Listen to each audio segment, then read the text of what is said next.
With Americans waiting for their turn to get the COVID-19 vaccine, many healthcare workers have already been inoculated. A Bay County doctor has experienced both the illness and the vaccine. He spoke with News 13's Madeline Bierster and shares his story.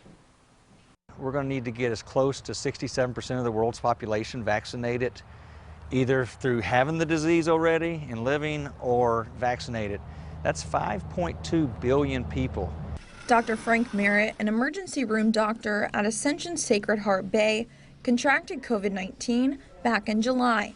His primary care physician prescribed medicine ahead of his formal diagnosis. That starting of medicine still is probably the single best thing you can do, is to start before you even get results back. If you and your doctor can do that, and that probably saved my life. He says it's a disease that doesn't discriminate and affects everyone in a different way. My first 3 days were really kind of like having the flu. I thought, well, it's not a big deal, you know.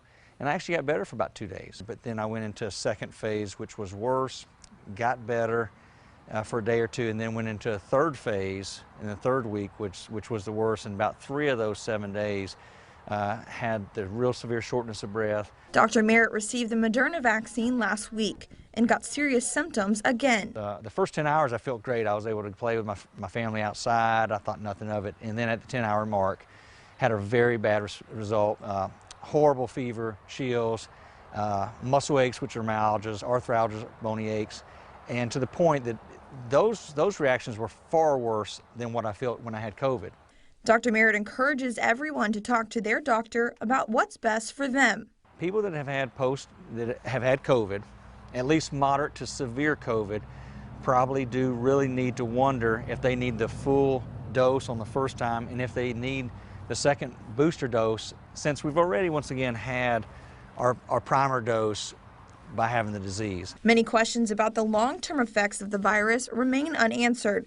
He says there is evidence to show asymptomatic college athletes are experiencing severe long-term effects. At the 3-month mark, over 60% of them had some type of myocarditis, which is inflammation of the heart, and about 42% of them had pulmonary fibrosis, which is, the scarring down of the lungs. But Dr. Merritt still stands by his recommendation to get the vaccine if you can. In Bay County, Madeline Bierster, News 13, Panhandle Strong.